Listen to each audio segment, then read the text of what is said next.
just letting everybody in as we go. Welcome, everyone. Just going to take a moment for people to get in, but we'll do some housekeeping as people are sorting themselves out.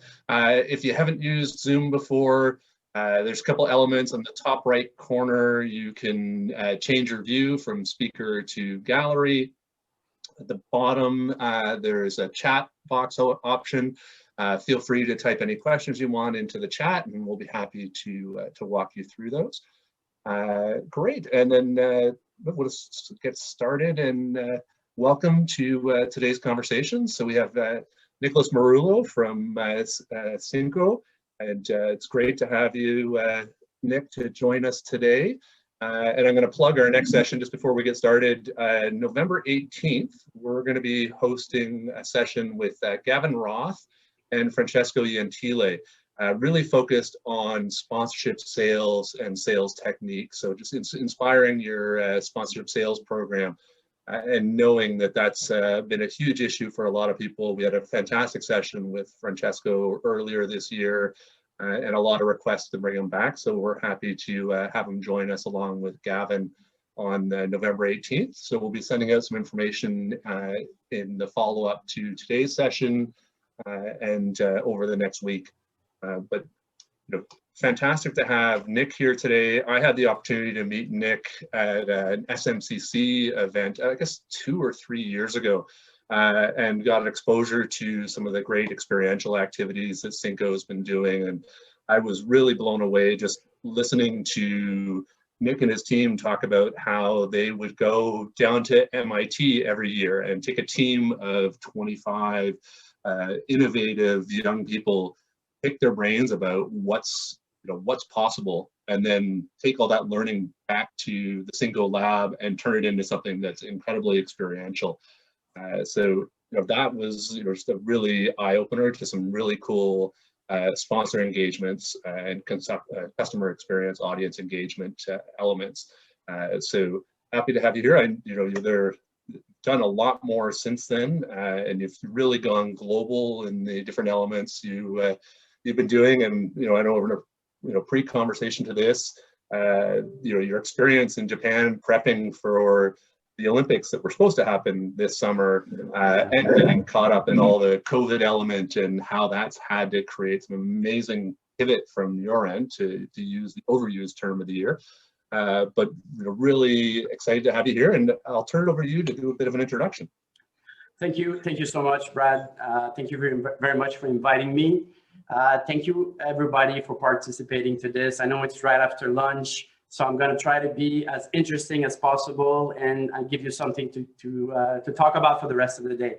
Also, I would like to thank everybody, because I know it's the American election. So one of your screen probably has the election here and you have me there. So if you hear me scream, or if you scream on your side, I'm not going to be surprised. So thank you so much by doing this. It's a special day today for many, many, many reasons. So thanks so much.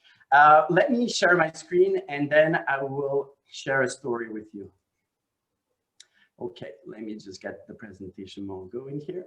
Okay, so as Brad was saying, this whole journey started, a long time ago. It started basically 18 years ago when we started Synco. But this journey that we went through for over the last 8 months started in Japan. I was actually physically in Japan working on projects for the Olympics when COVID happened in Wuhan.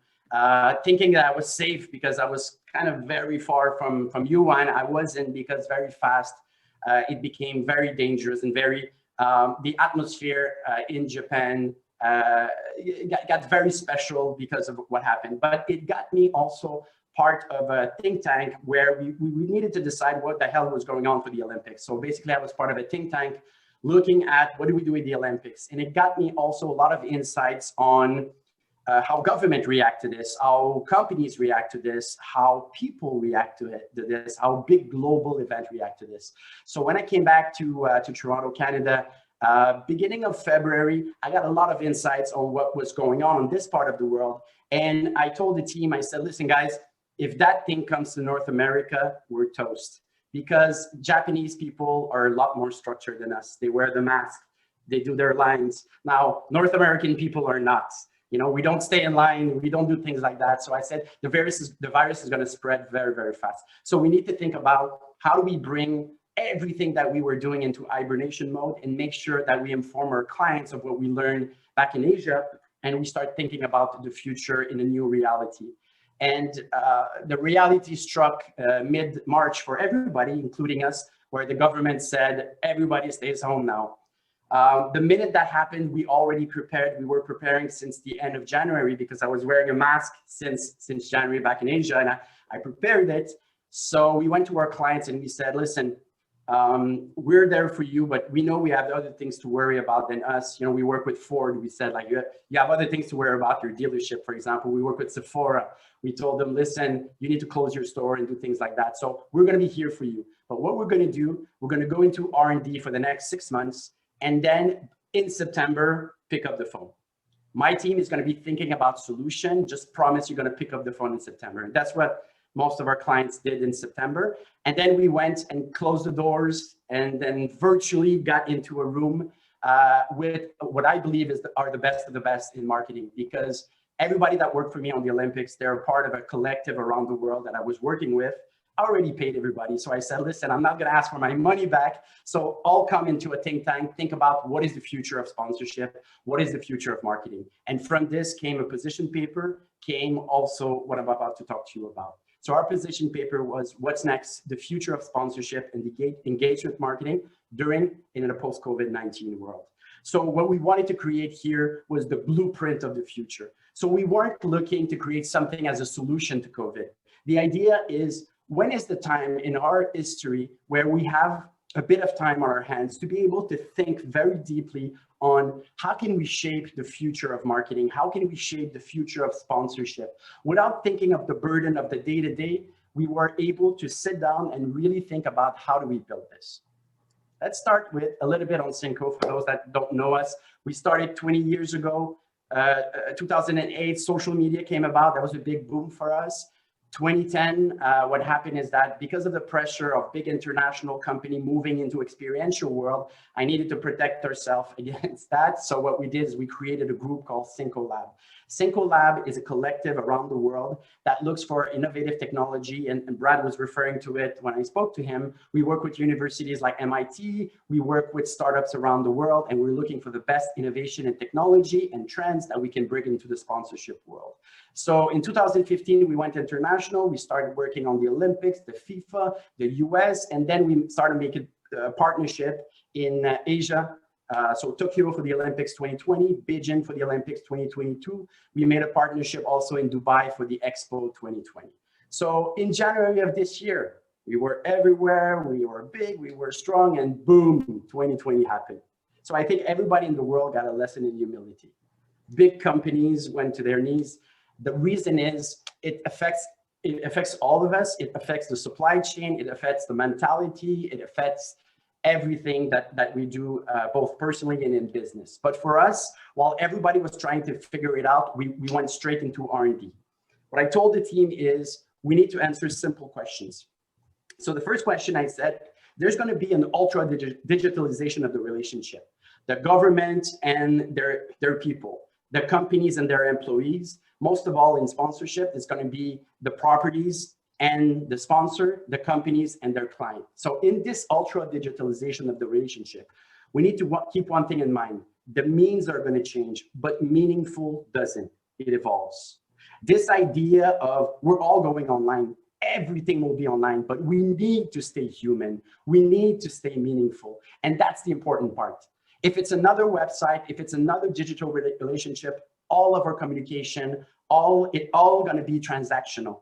And I don't think over the past 20 years, we did a great job in creating that real engagement online. Social media did it a little bit, but where is this like Minority Report and Tony Starks and, you know, this real relationship and this real dynamic and synergy between the real world and the digital world?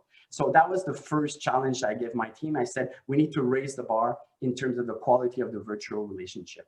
The second, if we narrow it down to the sponsorship world, this is an article from April, and all of us are in the same situation right now. We have properties, we have sponsors, we have marketing people in general that are trying to find solution. Because in the US, for example, there's $10 billion that, you know, in sponsorship value that properties need to give back to their sponsor. Their sponsor said, okay, give me my money back, but at the same time, I need to do marketing. I want to be involved. I want to keep the relationship strong between us. So there's a huge challenge in our industry. And that was the second question that I asked the team to answer. All of the properties are going digital, 100%. We're not talking about a little bit digital, we're talking about 100% digital. That means that, as an example, Coachella, that done, you know, is their event for the past 20 years. They did it, you know, in a physical world and a little bit digitally. They need to bring it 100% digitally with half of their staff, because we all know that it was difficult, that all staff got shrunk. So the second question we wanted to answer is, in these newly created virtual events, what will be the role, the actual virtual presence, and the added value of a sponsor? Remember 20 years ago, there was a banner for a music festival, for example. There was a pizza of logo at the bottom, and you would pay X number of dollars. And if the logo was bigger, you would pay more. Well, what I'm scared it's going to happen, we're going to have a virtual pizza of logo. Why? Because we're all struggling right now to make the most incredible events. So Coachella, for example, they'll be working for the next 6 months, 8 months, creating the best events, the best event virtually for the fans. But now, where does the sponsor live? At the end of this, did they think about how to include the sponsor? I think it's going to end up being put your logo here, put your logo there. As a member of this industry around the world, we said to ourselves, if the industry is going back 20 years, that's it. We don't want it like that. We didn't work that hard and in creating those real engagement. And we've been talking about this in sponsorship for 15 years. How do we create the dynamic, the relationship? So we ask ourselves, let's reimagine the role, the presence, and the added value of a sponsor in those virtual events. Introducing the X Space, virtual places, real people.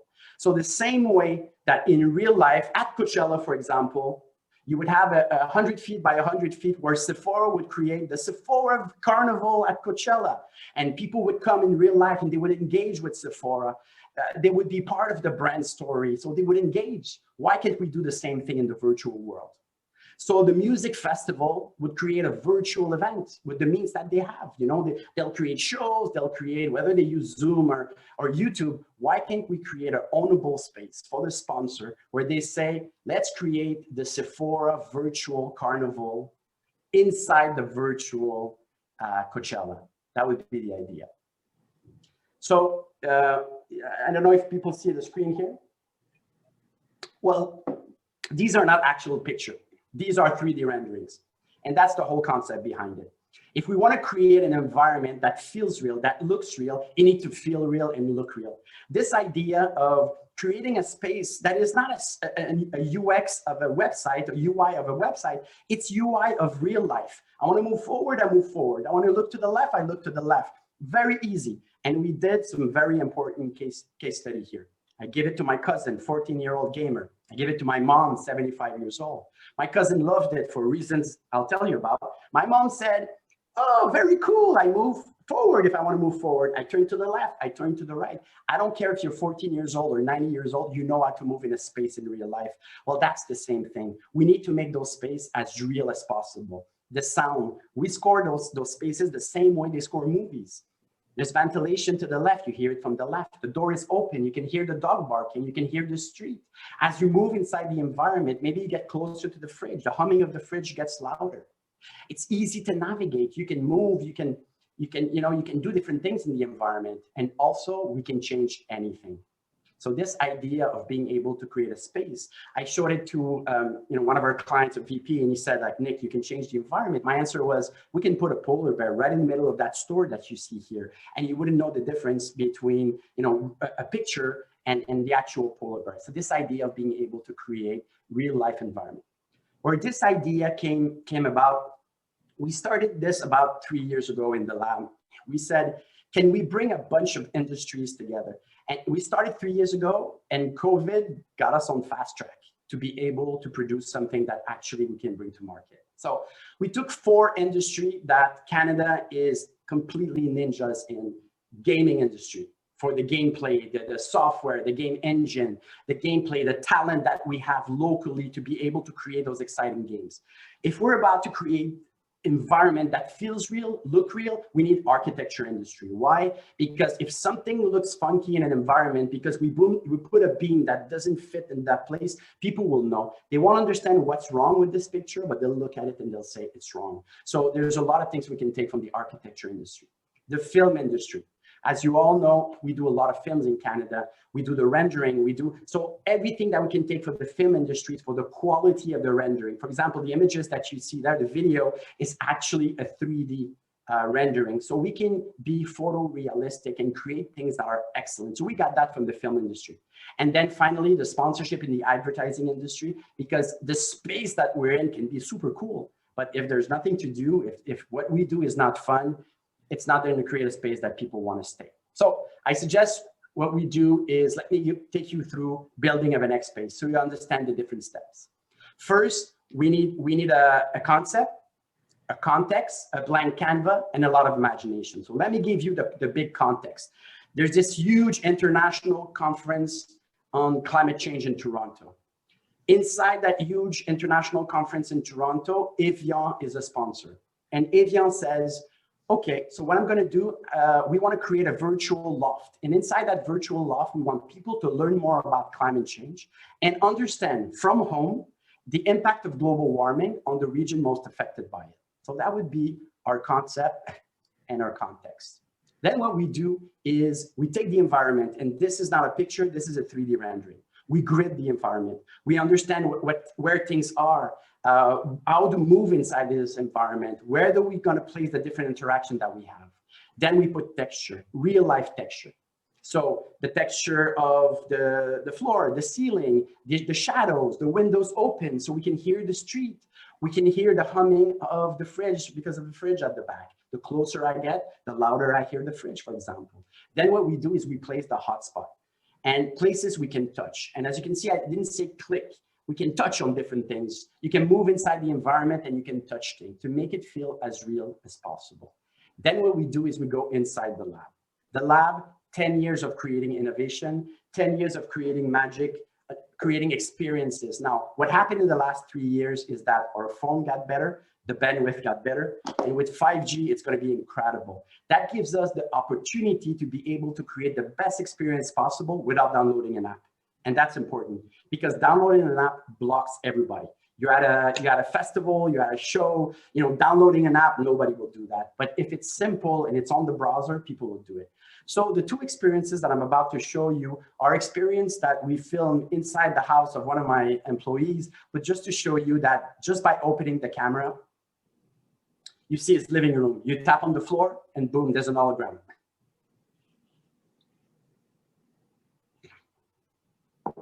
This hologram looks realistic. This hologram, let's say it's an influencer talking to you, saying tap on my left hand and go to my personal YouTube channel, tap on my right hand and go to my e-commerce site for the special collection I created specifically for this event.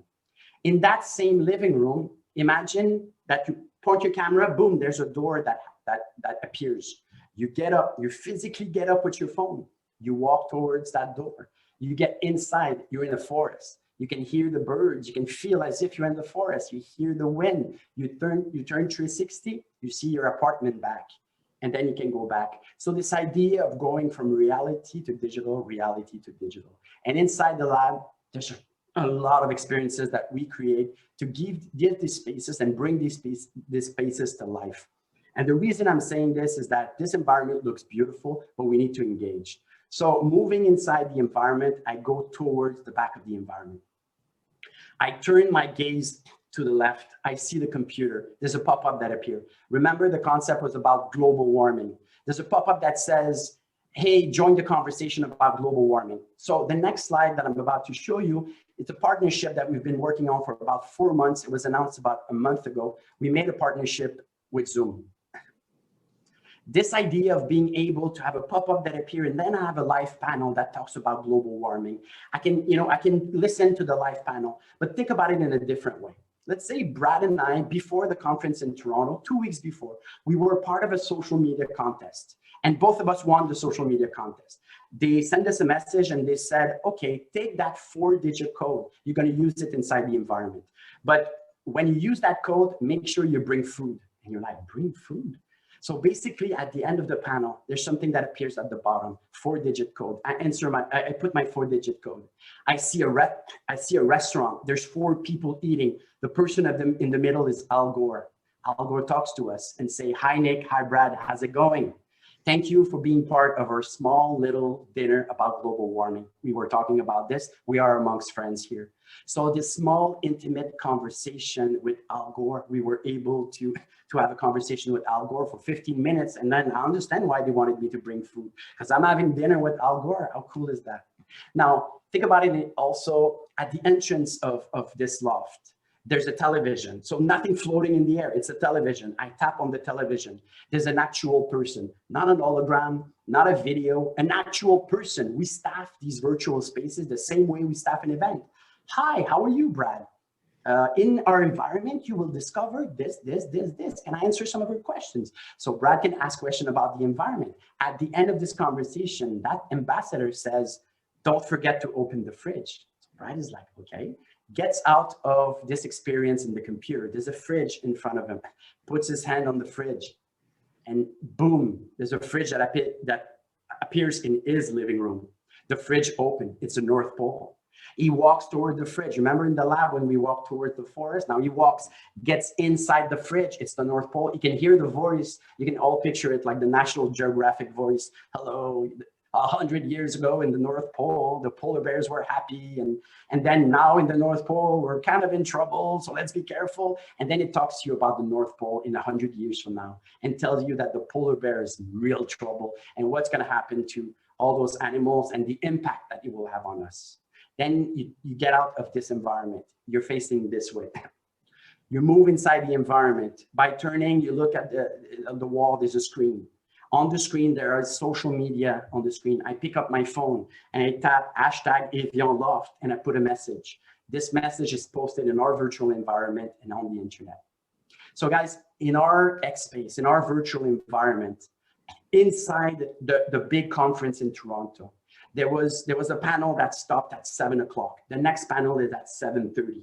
At the end of the panel at 7 o'clock, there's a pop-up that appeared with Al Gore that says, hey, follow me into the Evian Loft so you can learn more about global warming. I got into the loft. I was welcomed by a real person, not an hologram, not a video, a real person. The person was talking to me and told me about the environment. Then I got to listen to a live panel for 15 minutes. Brad and I at dinner with Al Gore, oh my God. Then a fridge appeared in my living room and I got more information about the North Pole and the impact that those remote regions have on us in Toronto. Then I got out of this environment and I left my mark and I left a message on social media, but also on our environment. So now we're gonna produce a lot of content in these environments. So think about, for example, a hockey game. We're all from Canada, we love hockey. So between two periods, there's an ex-player that appeared in a pop-up because I'm watching the game maybe on a website. There's a pop-up that appeared that says, follow me into the locker room. You get inside the locker room. There's a countdown that tells you when the next period is gonna start. There's an hologram of an ex-player. You go to a place, you tap on one of the jersey, maybe there's an ex-coach that's talking to you about the period that just happened. Not about like the period that just happened. It's almost a live conversation. At the end of this conversation, that person gives you a 4-digit code. You turn around inside our environment and you go redeem your code for a cap or something like this. So there's a lot of things we can do.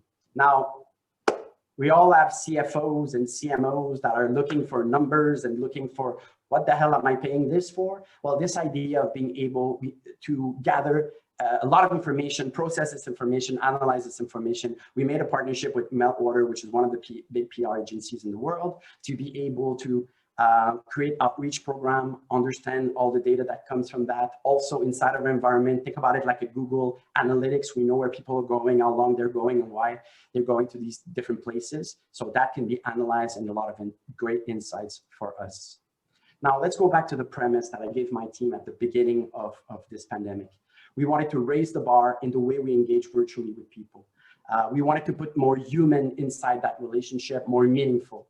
Second is we wanted to make sure that we were solving part of the problem that not only property has, but the brand has in creating those exciting, fun engagement, even though that we won't have fans at the basketball game, we won't have fans at the hockey game or during those festivals, being able to create something that is rich, that is fun, that is engaging for the fans. Possibilities are endless. We can create carnival, love shop, trade shows, a lot of things. So what we did is we created series. The first series, we went first to the industry that we know that, have challenges right now, the sports, the music, the entertainment industry. So we created Carnival X Space. We created Music Hangar X Space. We created Backstage, created On the Court, On the Ice, we're from Canada, of course.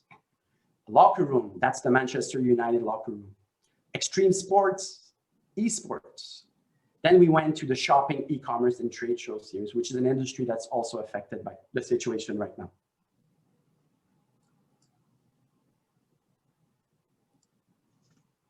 Okay, yes, so we created Love Shop. We created Fashion Boutique. So this idea also of being able to create a street, think about Rodeo Drive. On both sides, you have stores, you get in and out of stores. So not only we wanted to create a new way to shop, to engage online, but we wanted also to create a new way to shop online. You can go to Amazon and buy your stuff, but think about an experience where you get into a store, you look at the product in 3D, you can actually talk to people. You have virtual try on if you want. All of these experiences will bring a shopping experience that's a lot more, that is richer, that is cooler, that is fun for people. Now, trade shows. Trade shows right now are in crisis because how do I showcase my product? How do I showcase in a way that is fun? We've all been to those different conventions right now, those virtual conventions. They're all super boring, I'm sorry. And wouldn't it be cool to have like a different way of absorbing content, a different way of engaging with content? So that's the idea. How can we create something that is more fun? An auto show. So one of our biggest clients in Canada is Ford of Canada. And all the automotive industry have a big challenge right now. There's going to be, all the auto show are going online. And the first auto show is going to get all the traffic. The last auto show, nobody's going to go because everybody went to the first one. So what we did is we just made a little demo, a proof of concept. So I can show you guys a little bit what an X Space looks like. So this is just a demo. So Ford did not actually do this. Welcome to the Ford zone at the virtual auto show. So this idea of being able to discover about Ford product, for example, about the innovation, and be able to learn about their new product. So this, for example, is the new Mach-E. I don't know if you knew, but Mustang has a Mustang electric now. So we're going to be able to drive a Mustang that is electric. So we're looking at this vehicle. It's very cool, very fun. I see this screen here. I tap on the screen. Boom. There's a car that appears in my living room. It's a Mustang. I get up, I walk towards the car.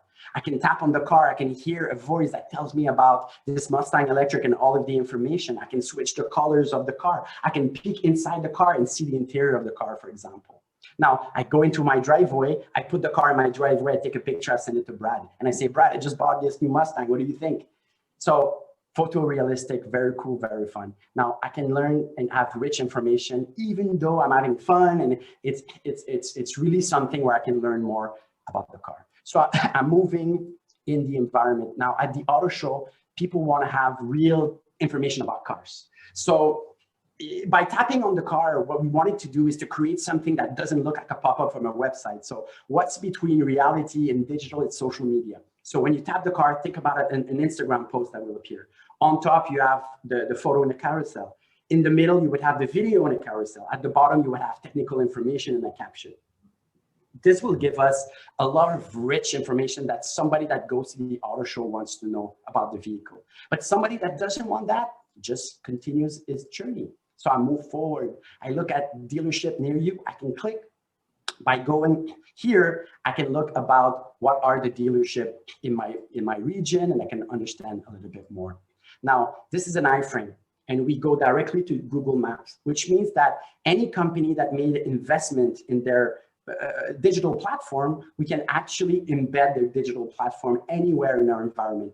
So it would be all about storytelling. So for example, if Ford invested a lot of money in creating a space on their website where you can tap in your address and actually know what a dealership near you, you can live behind that banner. So storytelling will get us there. Now, what the hell is that big red truck here? So I turn around and like the Bronco. Oh my God, my grandpa used to own a Bronco. Very excited about that. I go to the screen. Now I tap on the screen.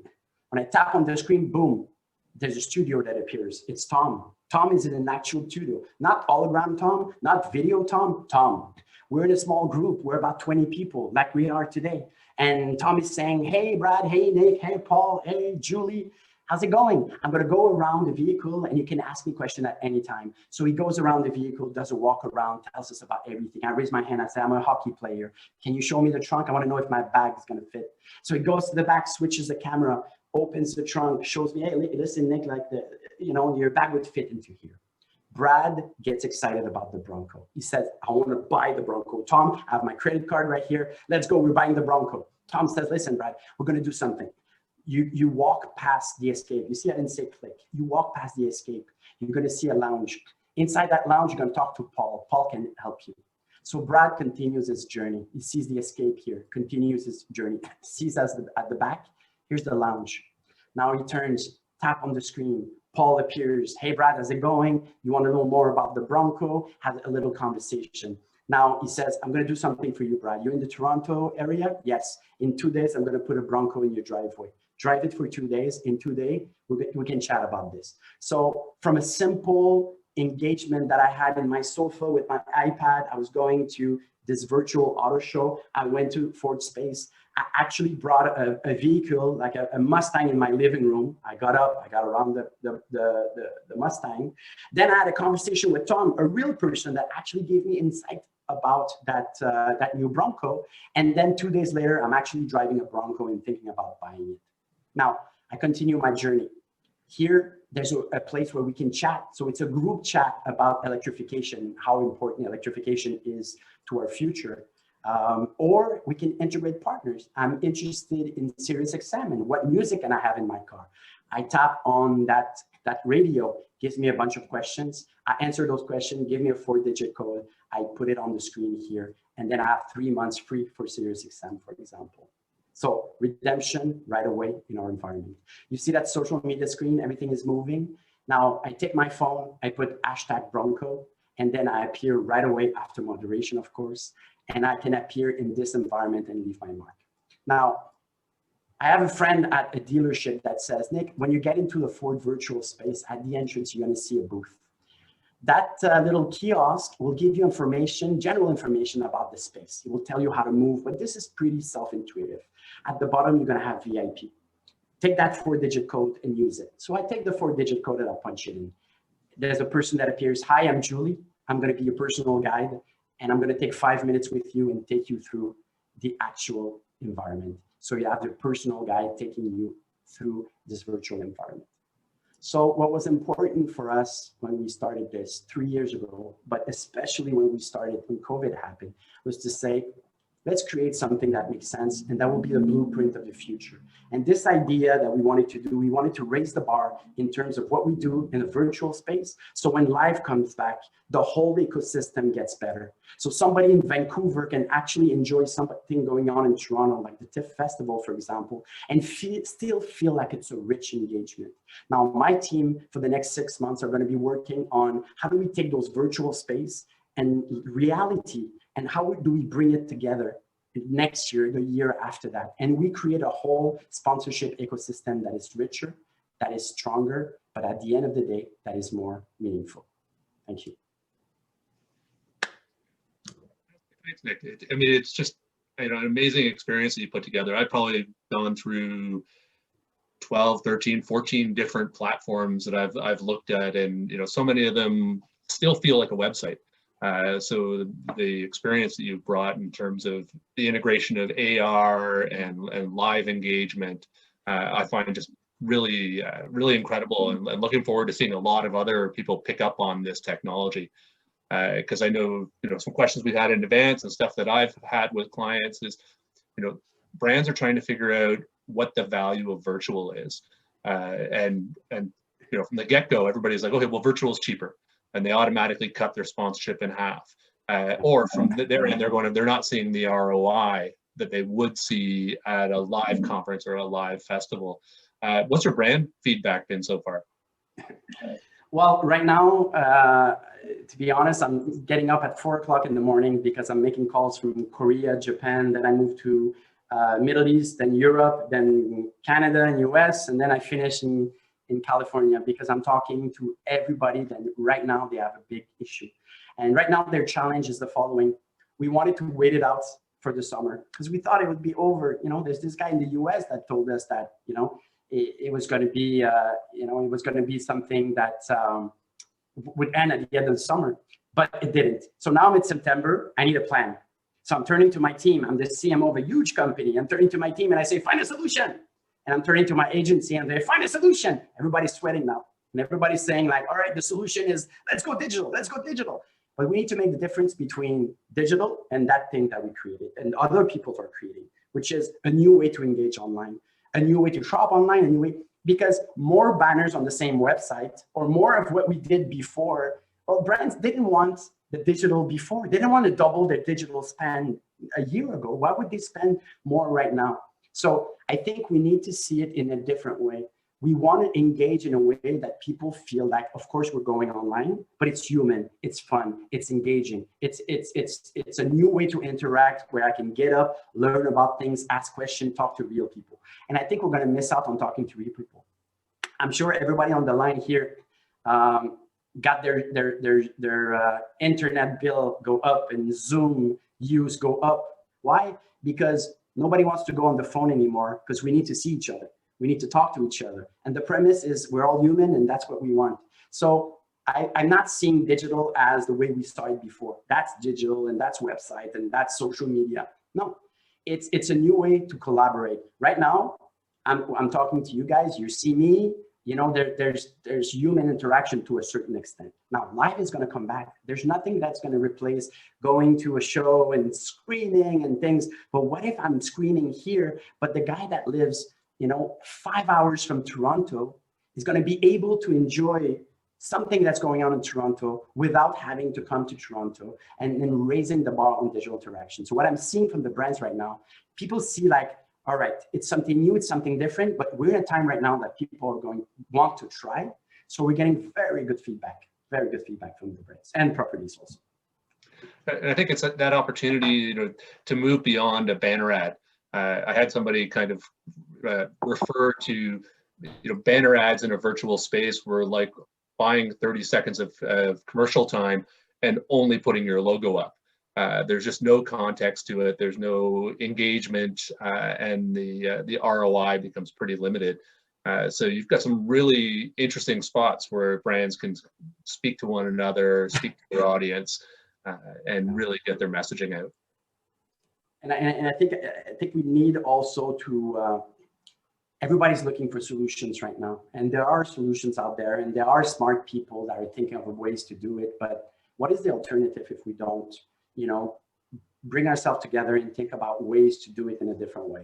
It's going to be another, and I'm talking in the sponsorship world, is that we're going to have a bunch of logos at the bottom of a video or bottom of something, and crossing our fingers that people are going to recognize how involved we are with, you know, the property, for example. We used to do it in the live world because you can actually talk to people and people would come and host these people. So you can have that you know, that personal connection. And if we lose that personal connection, it's going to be transactional. And that's the dangerous part in sponsorship, I think, when everything becomes transactional. And I think that human connection is really important.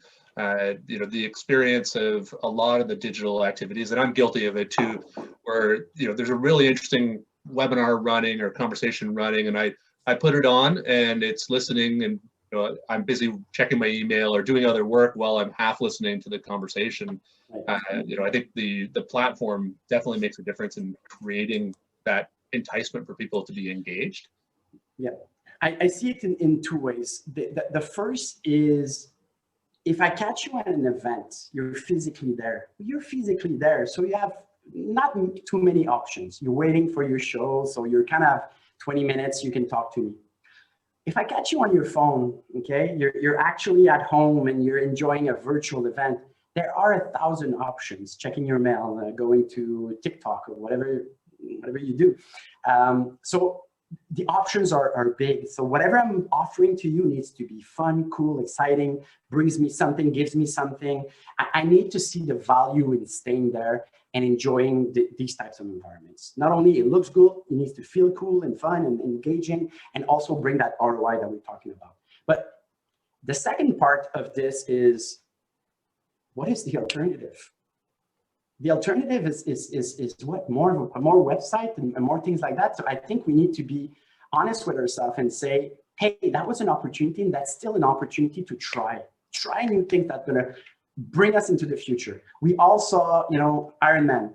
He's flipping things in the air, where reality and digital are one. That promise that they made 10 years ago, to be able to be in an environment where you're connected all the time and whatever you do is happening in the real world, but there's different things to do.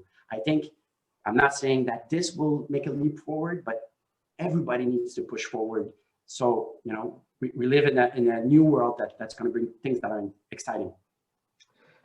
The other challenge I found with some of the online conferences I've been to is the networking element. The bigger the room, the quieter everybody gets, because you've got one person or two people who dominate the room, and it's hard for you to kind of go, okay, there's somebody standing here who I'm interested in having a conversation with.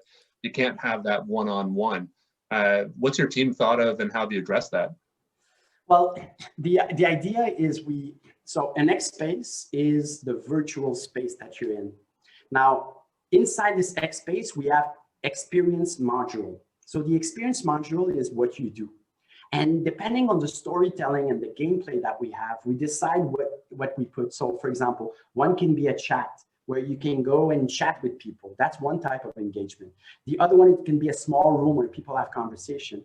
The other one can be about an hologram in your living room. The other one, different things. So we can actually craft the experience with so many different things that people can enjoy and do. Depending on your personality, you can be part of a conversation and just chat with people. Or if you don't want to go there, you can go to a private chat, you can go to different things. So we wanted to make those environments as rich as we can to give the person possibility to do different things. So you enjoy it in the way you want to. And the idea also is, think about a hockey season. It lasts 6 months. So our space needs to evolve every week, every month. So it's an evolving place. So you come on the first 2 weeks, there's something. The next 2 weeks, there's something else. Think about a show, for example. At 8 o'clock, the door opens. There is, you see a stage, and on the stage it says 9 o'clock, Snoop Dogg is going to sing. Enjoy the environment. So from 8 o'clock to 9 o'clock, I'm enjoying the environment. I go to a place where, I don't know, like a one-on-one conversation happens where somebody makes me play a game. At the end, I win a 4-digit code. Okay, I keep it. They say, keep it after the show of Snoop Dogg. 9 o'clock arrives, Snoop Dogg is singing. The back of him is the same colors and environment at our digital space. So it's kind of like it fits. At the end of his show, he says, okay, everybody, those that have that 4-digit code, look to the right, there's a door. It's the VIP. Run there, punch in your 4-digit code. The first 50 people get in with me in backstage. I turn, I run, I go there, punch in my 4-digit code. I get in. I'm with Snoop Dogg, small group, 50 people. We're enjoying the backstage with Snoop Dogg. Whatever happens, the backstage with Snoop Dogg. Now Brad goes, the door is closed. He's the 50, maybe there's the 52nd person that does it. It says, I'm sorry you don't have access, but we know you like music. Here's 3 months for SiriusXM. So the experience that we create not only are based on the context, the reason, the target, but also the flexibility that we want people to have in an environment. And I think a lot of people are struggling with the fact that there's so much content available that's free, that when it comes to charging admission or a ticket price for their experience, the justification for that. And I think you've created some space like that. I don't know if you've had a lot of feedback from some of your clients. You're talking about Coachella and the likes of that. Yeah, so there's the brand and there's the property. So we have clients on the brand side and on the property side. So let's start with the brand side. On the brand side, they're actually doing the same thing that they were doing in real life.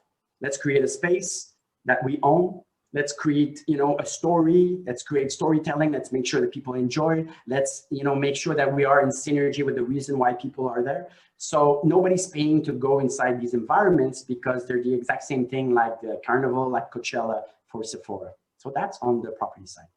On the brand side. On the property side, right now, the idea is not to create Coachella in 3D. That's not the idea for us. For us, it's not that. The property has a challenge, and we see it in sports a lot. The logo on the ice in any sports is probably $500,000. Right now, they're playing in bubbles. So the logo on my contract, I don't have my logo on the ice. Give me back $500,000. That's what's happening right now. Everybody in sports knows it. And some of you are probably part of this conversation. I am. So this idea right now of the brand and the property needs to talk to each other to find solution, without like fighting for money right now, and say, hey, maybe there's an alternative of creating a space that will do this and do that. And then that space will live from year to year to year, because don't forget, these spaces are amortizable, not only by different events, because we can customize differently that space, but they're from year to year to year. I'm bringing back the space, I'm making it bigger. So for the property, it serves as a solution for the problem that they have, that they need to make do for the money that they're not, they're not giving that value because there's no people in the stand. So I think the ticket part is another conversation right now that doesn't have to do with the X space, because we're not creating Coachella in virtual space and charging people to come in. That's not the idea. And then, looking at the fact that there's going to be an end at some point, there's going to be an end to COVID. We'll be back to live.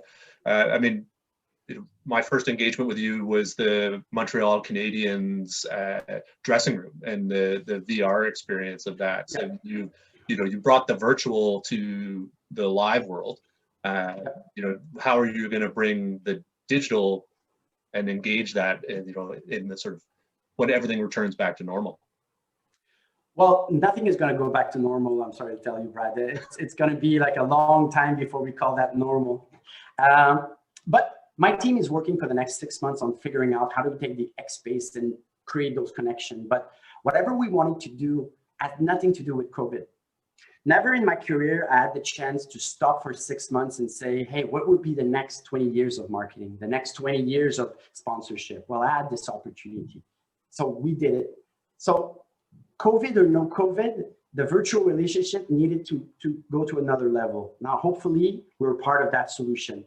When it comes back, our digital is going to be to that level. So that's good, because we're going to come back to making that level in real life, that level in digital, and we're going to make those two connect together.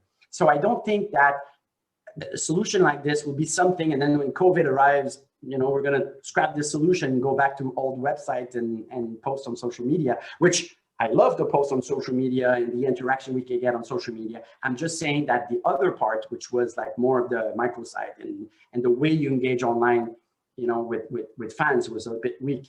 Now, I believe that as an ecosystem in sponsorship, for example, we're just going to have a better ecosystem to work with. So as also for properties, maybe, there's ways to work in both worlds and synergize between both worlds for properties and brand. And the stat that I heard, which was real eye opener, and it was so obvious, but just sort of it never comes to the forefront, that 95% of fans for a sports team never actually set foot in the stadium.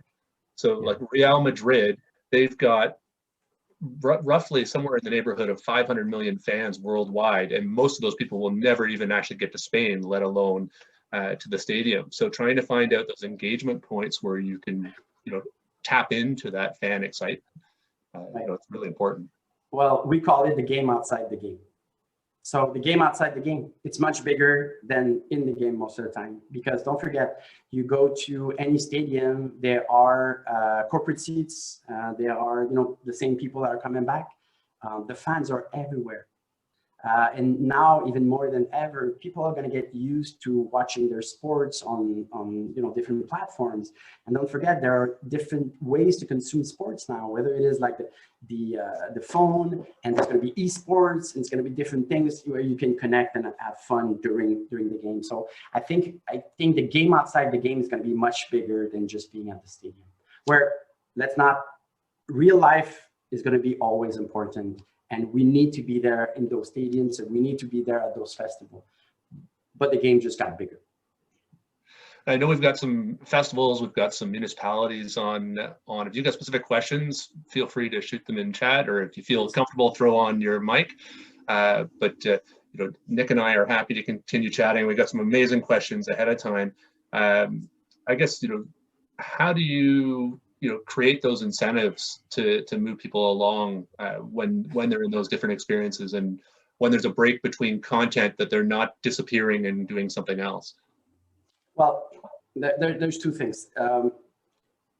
For now, those X-Space live inside bigger environment. Now, we can have a standalone X-Space, but let's not forget, we need to drive traffic there and all the investment that we need to drive it there. The first thing that we thought, and the possibilities are endless, in retail and shopping malls and whatever we can do. But for now, the business focus, I'm not saying the technical, everything is possible right now, but the business focus was to say there's a challenge before the end of the year. Sponsor and properties, trying to find solutions. So most of the time, the X-Space is going to live inside the event of the Maple Leaf, for example, or the Manchester United. So if you live inside the environment of the Manchester United, and Manchester United actually has a make-do of $500,000, well, there it is, $500,000 to drive people to your X-Space.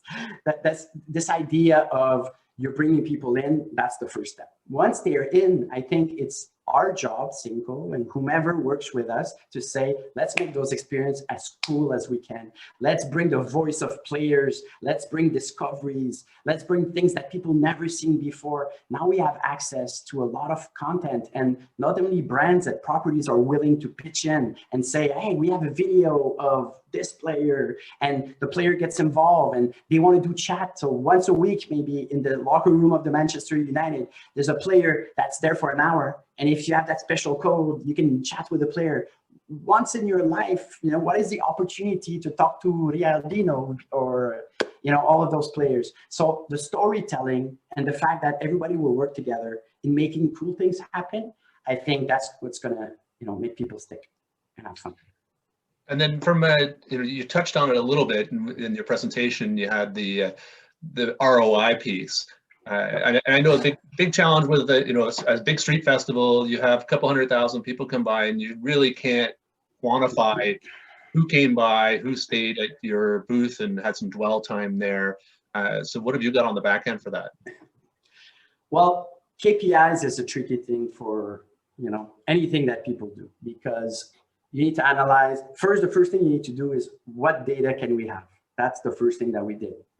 We analyze the data that we have in terms of when we do outreach program, if people talk about us, and then inside a space, how many people come in, how much time they stay, and then we have the data per experience. So it's a question of looking at the X-Space, or what we call the X-Space, let's say the virtual locker room, and say, where do people go? What do they do? What do they do? And also, if we have redemption code, for example, are they redeeming their code?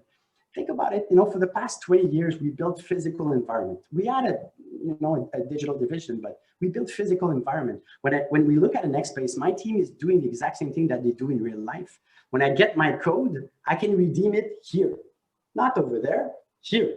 So in real life, it's the same thing. I get a code, I redeem it here. Same thing in digital world. So I think there's all kinds of tricks, and we're going to learn as we go. We don't know everything, but we're going to learn how to make these X-Space work to the fullest of their potential. And getting the data is not a problem, but analyzing, this data and understanding what's the ROI is really important. So based on goals, it could be based on engagement online, and then it could be based on performance inside the X-Space.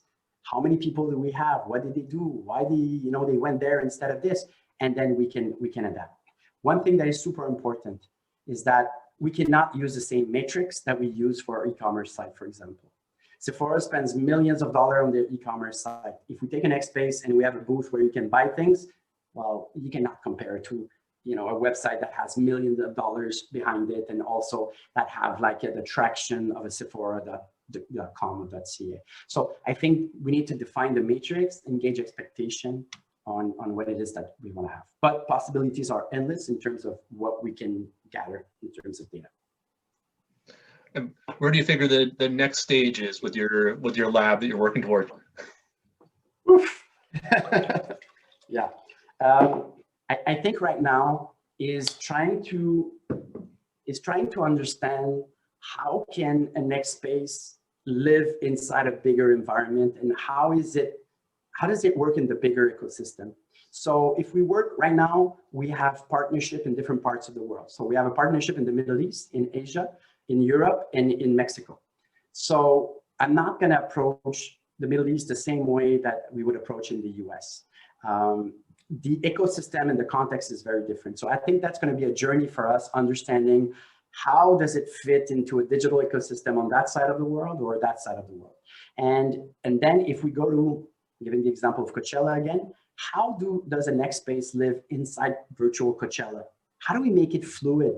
So you go to virtual Coachella, there's a big Ferris wheel that says like Carnival, Sephora, and then you go inside and then you come back to Coachella. Then maybe on the Wednesday, there's a show inside the X Space that is, so they promote the actual X Space as a room, as a stage, you know? So the dynamic between properties and brands and the dynamic between us and clients, I think that's going to be the new frontier for us for the next couple of years. Well, and it really sounds like, I mean, the success of any platform in virtual space is the customer flow, the audience flow. And you've definitely created some enticements to try and get people from space to space and creating those engagements. Yeah, so I mean, have you had pushback or any specific challenges around those? For now, you know, I think for now it's too early to say, because we're in a weird situation. You know, people are home, they're willing to try stuff, but you know, in 2 years from now, when people have choices, they'll be outside, they'll do this, they'll do that. You know, now we're confined. We want new things. We want to absorb new things. So I think it's a little bit unfair right now for me to say, hey, it's working. It is, but at the same time to say, because you said it, when it's going to come back to reality. So we're all presuming that we're not in reality right now. So this setup that we have right now, where everybody's at home, everybody's willing to try, that's a little bit a biais in terms of how to analyze it. I think in 2 years, 3 years from now, when this is going to be part of an ecosystem, I think you know, we're going to see some real data, some real information. But for now, everything that we have, you know, in the works is working very well. I think we get a lot of people that want to participate and have great ideas to create these things. So we're very excited about it. Awesome. Well, thanks so much for your time today, Nick. It's been fantastic. You know, really excited by the technology innovations that your team has brought forward. It just, you know, there's always something cool on the forefront, and trying to figure out, okay, you know, how can I make that work in my budget is probably always the big question for myself or for agency or any properties. So if you don't mind, I'm going to share your email contact in the follow-up email that's going to be sent out to everyone tomorrow. This has been recorded. It'll be up on our website by tomorrow afternoon, so you can catch up on any of the different elements that you missed or want to revisit. And again, want to push on November 18th, we have Gavin Roth and Francesco Gentile running a session on sponsored sales and business development. So looking forward to people being able to join that as well. And I'll pass it off to you, Nick, if you have any last comments. Well, thank you, everybody. I think forget my conference right now. We're going to have big news today. It's going to go to the left. It's going to go to the right from our friends in the US. I think it's going to have a big impact on us. And I think it's going to have a big impact on everybody and what we do. So thank you very much for taking the time to spend a couple of minutes with me and Brad, and looking forward to chatting with you if there's anything. Awesome. Thanks, everyone. Thank you.